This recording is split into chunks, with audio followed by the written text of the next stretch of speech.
प्रत्येक मनीष तार जीवन में संस्कारी हवा आवश्यक। कारण जार संस्कार नहीं तार जीवन में किसी ना मनीषर व्यक्तिगत स्तर में हो, सामाजिक स्तर में हो, परिवारगत स्तर में हो, आध्यात्मिक स्तर में हो, गोटे संस्कारी मनीष ही निजक गढ़ी पारे, तार परिवार को गढ़ी पारे, समाज को गढ़ी पारे, देश को गढ़ी पारे। तेबे प्रकृत संस्कार कौन? प्रकृत संस्कार केउठु आसे? मनीष प्रकृत संस्कार कोठु पाई थाए? संस्कार तो प्रत्येक मनुष्य ही मूलदुआ अटे। बिना संस्कार ही मनुष्य तार जीवन में आनंदर स्वाद भी पाइपरे। कारण मनुष्य जन्म हूँ दुर्लभ जन्म। प्रत्येक मनुष्य ए संसार को आसी परमात्मा कृपा बल माने से आनंद ही किपरि जीवन काटिब तार ही मूल लक्ष्य हवा उचित। बिना संस्कार रे आनंद पाए ताले संस्कार कौन? पिला जो जन्म हुए से पितामाता सहित ता परिवार साथी ही से बढ़ी थाए। प्रथम संस्कार तार परिवार द्वारा सृष्टि होता है। कहती जेपरी परिवेश सेपरी ही तार संस्कार आसी थाए। प्रथम परिवेश हूँ तार परिवार बा पितामाता एवं परिवार रे जो माने रहिले बहुत किसी प्रभाव पड़ी थाए, किंतु संपूर्ण मात्रा रे ही 100% स्वभाव प्रभाव पड़ी न थाए। कारण पिला जिते छोट थाए से शिशु थाए जहाँकि ही छोट शिशु तो तार परमात्मा कृपा बल से चली थाए। कारण जिते से पड़ी जाए बार बार से तार किसी हुए कहीं सरल थाए, कठिन न थाए। से तो से जिते बार पड़ी उठिले भी तार गोड़ हाथ में से भली किसी आघात लगे ना। किंतु गोटे वयस्क लोक जी पड़ जाए तार ही तार आघात लगी था। से छोट शिशु हूँ सरल। तेणु सरल अवस्था पितामाता बा परिवार प्रभाव जेपरी पड़ी थाए से कौन होता है किसी मात्रा रे पड़ी थाए। संपूर्ण 100 मात्रा रे 100% तार स्वभाव सृष्टि हुए ना।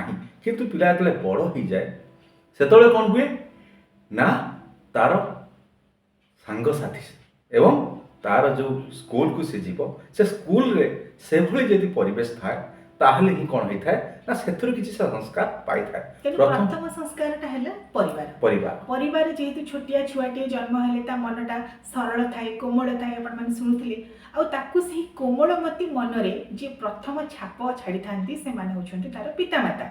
कारण पितामाता पाखरे से 24 घंटा दिन समय अतिबाहित करिथाए। आउ से 24 घंटा मध्यरु जहा किछि तार संस्पर्श रे आसे तार पितामाता ताकू सिखै थांती। जेमिति कि प्रथम अक्षर ताकू सिखै थांती, सेहि परि जहा जहा ताकू सिखै थांती सेही अनुसार संस्कारर प्रथम छाप परिवार रे ही पड़ी थाए।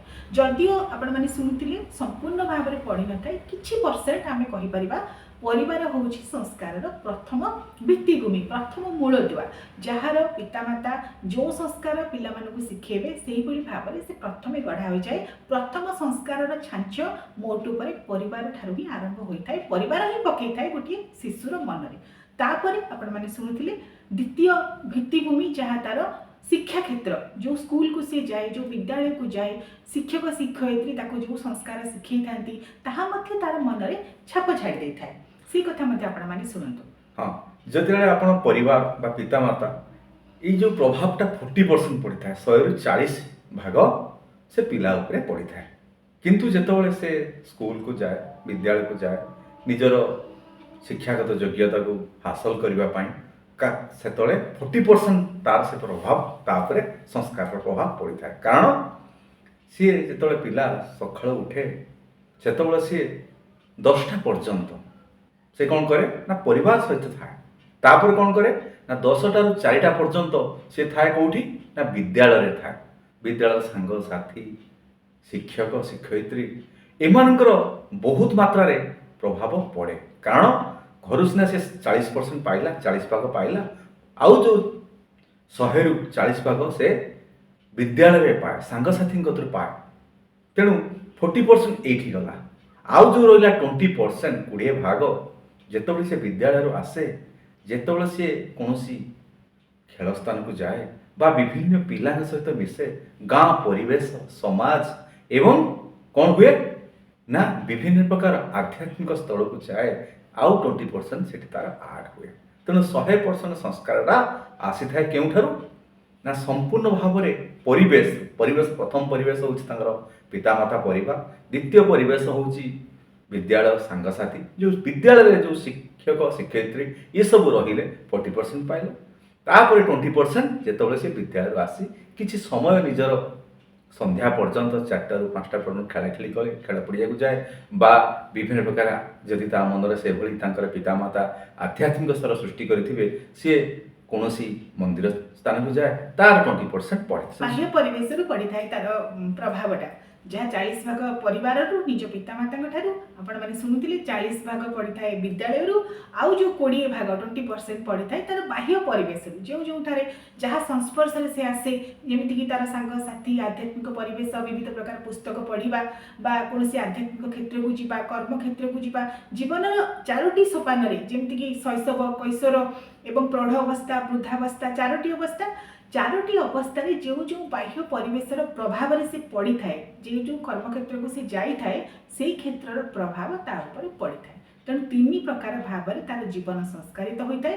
ଆଉ 3 ପ୍ରକାର ଜୀବନରେ ଯେଉଁ ସଂସ୍କାର ତାର ଜୀବନରେ ତାକୁ ପ୍ରଭାବିତ କରିଥାଏ, ଯଦି ତାହା ସତ୍ ସଂସ୍କାର ହୋଇଥାଏ, ଯେମିତି ଆମର କର୍ମ ଯଦି ସତ୍କର୍ମ ହୋଇଗଲା ତାହେଲେ ମଣିଷ ଜୀବନ ପରିପୂର୍ଣ୍ଣ ହେବ, ତା ଜୀବନରେ କିଛି ବାଧା ରହିବନି, କାରଣ ପରମାତ୍ମା ପରମେଶ୍ୱର ସତ୍କର୍ମକୁ ସଦା ସର୍ବଦା ସତ୍ ମାର୍ଗ ଦେଖାଇଥାନ୍ତି।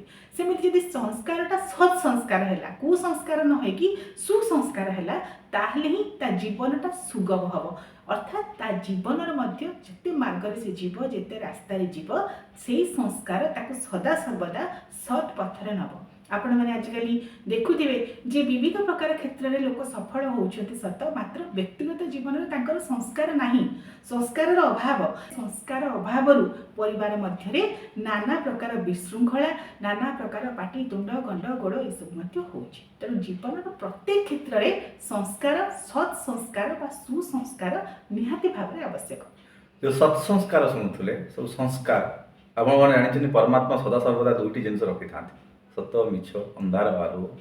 ଠିକ୍ ସେହିପରି ସଂସ୍କାର ବଳରେ ମଣିଷ ଆନନ୍ଦ ପାଇବା ସହିତ ସମାଜକୁ ଆନନ୍ଦମୟ କରିଦିଏ। ଯେଉଁଠାରେ ସେ ଥାଏ ସେଠି ଆନନ୍ଦର ପରିବେଶ ସୃଷ୍ଟି ହୁଏ। କାହିଁକି ନା ତାର ସଂସ୍କାର ସେ ପାଇଛି। ସଂସ୍କାର ଅର୍ଥ ଡିସିପ୍ଲିନ୍ ୱେର, ତାର ଯେଉଁ ଆସିଛି ସଂସାରକୁ କିଛି କର୍ମ କରିବା ପାଇଁ, ତାର ବିବେକ ବିକାଶ ଆଡ଼ିକି ଯାଇଛି।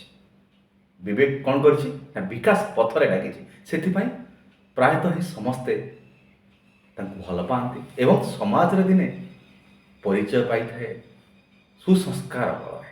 ତେଣୁ ସଂସ୍କାର ତ ଆପଣ ଶୁଣିଲେ, ଆଉ ଗୋଟେ ରହିଛି କ'ଣ ସଂକ୍ରମଣ। ଯଦି ସଂସ୍କାରଟା ଠିକ୍ ନହେଲା ତାହେଲେ କ'ଣ ହେବ ନା ସଂକ୍ରମଣ ହେଇଯିବ। ସଂକ୍ରମଣ ବି ଯେଉଁ ମଣିଷମାନଙ୍କ ଶରୀରରେ ଆସି ପଶିଯାଇଛି, ସିଏ ବି ସଂସାରରେ ଯେଉଁଠି ଥାଆନ୍ତୁ ସେ ବି ସେଇଭଳି ପରିବେଶ ସୃଷ୍ଟି କରିଥାନ୍ତି। ବାସ୍ ସେମାନେ ବି ବହୁତ ମାତ୍ରାରେ ହିଁ ଏ ସମାଜରେ ହିଁ ପରିଚିତ ହୋଇଥାନ୍ତି। କିନ୍ତୁ ସଂକ୍ରମଣ, ଯେପରି କରୋନା ଆସିଥିଲା, ଗୋଟେ ସଂକ୍ରମଣ, ସବୁଆଡ଼େ ଜାଣିଲେ, ସମସ୍ତେ ଜାଣିଲେ ଇଏ ହେଉଛି କରୋନା ଆସିଛି, ବହୁତ କିଛି ସମାଜରେ କ୍ଷତି କରେ ଏଇଟା। ଠିକ୍ ସେଇଭଳି ସଂକ୍ରମଣରେ ପଡ଼ିଥିବା ବ୍ୟକ୍ତିମାନେ ସିଏ ବି ହିଁ ସମାଜକୁ ଧୂଳିସାତ୍ କରିଦିଅନ୍ତି। ସଂସ୍କାରୀ ମଣିଷଟିଏ ସମାଜକୁ ଗଢ଼ିଥାଏ, କିନ୍ତୁ ସଂକ୍ରମଣ ମଣିଷଟିଏ କ'ଣ କରିଥାଏ ନା ସମାଜକୁ ନଷ୍ଟ କରିଦେଇଥାଏ।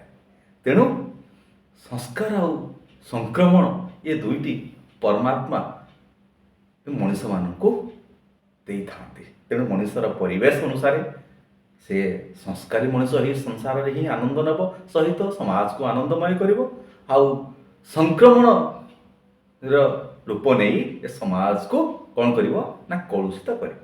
ତେଣୁ ଆପଣମାନେ ସଂସ୍କାରୀ ହେବେ, ପ୍ରକୃତ ସଂସ୍କାରୀଟିଏ ହେଇ ସମାଜକୁ ଗଢ଼ିବେ, ନିଜକୁ ଗଢ଼ିବେ, ନା ସଂକ୍ରମଣ ହେଇ ସମାଜକୁ ଧୂଳିସାତ୍ କରିବେ, ତାହା ଆପଣମାନଙ୍କ ଉପରେ ନିର୍ଭର କରେ। ଏବଂ ସଦାସର୍ବଦା ଯଦି ସଂସ୍କାରୀ ହେବେ, ଶୁଣୁଥିଲେ ଆପଣମାନେ, ନିଜକୁ ଗଢ଼ିବେ, ପରିବାରକୁ ଗଢ଼ିବେ, ସମାଜକୁ ଗଢ଼ିବେ, ଦେଶକୁ ଗଢ଼ିବେ, ଆପଣଙ୍କ ପାଇଁ ଦେଶ, ସମାଜ, ଆପଣଙ୍କର ଜାତି, ଆପଣଙ୍କ ପରିବାର ଗର୍ବ ଅନୁଭବ କରିବ। ଆଉ ଯଦି ସଂକ୍ରମଣ ପାଲଟିଗଲେ, ଆପଣମାନେ ଭାଇରସ୍ ପାଲଟିଗଲେ, ସେହି ସଂକ୍ରମଣ ତାର ବ୍ୟାଧି ରୂପକ କାୟାକୁ ମେଲେଇ ସମାଜକୁ ଧୂଳିସାତ୍ କରିଦେବ। ତେଣୁ ଏଇ ବିଚାର ଆପଣମାନଙ୍କର, ଆପଣ କେଉଁ ପଥକୁ ବାଛୁଛନ୍ତି, ସଂସ୍କାରୀ ହେଉଛନ୍ତି ନା ସଂକ୍ରମଣ ସୃଷ୍ଟିକାରୀ ବିବିଧ ପ୍ରକାର ବ୍ୟାଧି ସମାଜରେ ଯାହା ନଷ୍ଟ କରିବାରେ ଚାଲିଛି ସମାଜକୁ, ତାକୁ ହେଉଛନ୍ତି, ତାହା ଆପଣମାନଙ୍କ ବିଚାର। ଜୟ ଜଗନ୍ନାଥ।